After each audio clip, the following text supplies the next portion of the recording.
நல்லெண்ணெய் நம்முடைய வாழ்க்கையிலே ஒரு முக்கிய அங்கம் என்று சொன்னால் மிகையாகாது. தமிழகத்தை பொறுத்தளவிலே பெரும்பாலான மக்கள் நல்லெண்ணெயை உபயோகப்படுத்துகின்றோம். அந்த வகையிலே VRI-SV 2 என்ற புதிய எள் ரகத்தை நாங்கள் வெளியிட்டுள்ளோம். தமிழ்நாடு பல்கலைக்கழகம் எள் ஆராய்ச்சியிலே முன்னோடியில் உள்ளது. இந்த புதிய ரகமும் விவசாயிகளுக்கெல்லாம் பல நன்மைகளை அளிக்கும். இதனுடைய வயது 80 முதல் 85 நாட்களே ஆகும். இதில் நல்ல மகசூல் கிடைக்கின்றது. அதாவது 1750 கிலோ ஒரு ஹெக்டேருக்கு கிடைக்கும். இதை நாம் நவம்பர் டிசம்பர் மாதங்களில் மானாவாரியிலும் பிப்ரவரி மாதத்தில் இரவையிலும் பயிர் செய்யலாம். நீங்கள் இந்த புதிய ரகத்தை பயிர் செய்து நல்ல லாபம் அடைய வேண்டும் என்று நாங்கள் விரும்புகின்றோம். தமிழகத்தின் உழவர் பெருமக்களே, கரும்பு என்றால் இனிப்பு. எனவே இப்பொழுது ஒரு இனிப்பான செய்தியை சொல்லப் போகின்றோம். தமிழ்நாடு கரும்பு உற்பத்தியில் ஒரு முன்னணியான மாநிலமாகும். நம்முடைய விளைச்சல் சராசரி 120 டன்கள் ஒரு ஹெக்டேருக்கு என்ற அளவிலே நாம் முதல் மாநிலமாக திகழ்கிறோம். இந்த ஒரு நிலையை நிலைநிறுத்த மற்றும் மேலும் கரும்பு விவசாயிகள் முன்னேற கோசி SC 6 என்ற புதிய ரகத்தை வெளியிட்டுள்ளோம். இது நல்ல பருமனான கரும்புகள் கொண்ட ஒரு ரகமாகும். இது பூக்காத ரகமுமாகும். இது களர் உவர் நிலங்களில் வளரக்கூடியவை. இதனுடைய விளைச்சல் 150 டன்கள் ஒரு ஹெக்டேருக்கு.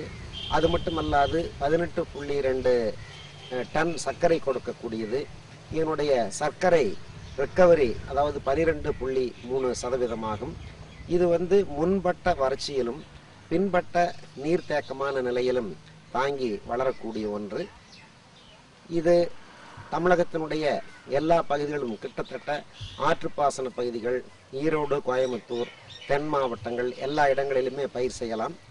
இது தண்டு துளைப்பான், சிகப்பழுக்கல் நோய் போன்றவர்க்கும் தாங்கி வளரக்கூடியது.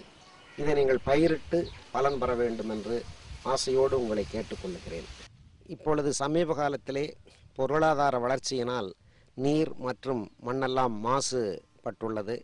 ஏனெனில் தொழிற்சாலைகள் பெருகி வருகின்றன. நாம் தொழிலிலும் வளர வேண்டும், வேளாண்மையிலும் வளர வேண்டும். இக்கருத்தையொட்டி கோகு 5 SC 5 என்ற ஒரு புதிய கரும்பு ரகத்தை வெளியிட்டுள்ளோம். இது நடுப்பருவ மற்றும் பின்பருவத்திற்கு ஏற்றது. இதனுடைய விளைச்சல் 120 டன் ஒரு ஹெக்டேருக்கு. இது சர்க்கரை 15.5 டன் கிடைக்கும். இது இந்த மாசுபடுத்தப்பட்ட, அதாவது முக்கியமாக தோல் பதனிடும் இடங்களில் ஏற்படும் மாசுபடுத்தப்பட்ட நீர் நிலத்தை அடைவதால் நிலத்தினுடைய தன்மை நல்ல முறையில் இல்லை. இந்த இடங்களிலே இது வளர்க்கும் பொழுது 104 டன்கள் ஹெக்டேருக்கு சராசரியாக விளைச்சல் கிடைக்கின்றது. அத்தோடு 13 டன் சர்க்கரையும் கிடைக்கின்றது. எனவே இந்த பயிரை குறிப்பாக நிலம் மாசுபட்ட இடங்களில் நீங்கள் பயிர் செய்து நல்ல விளைச்சலை பெறலாம்.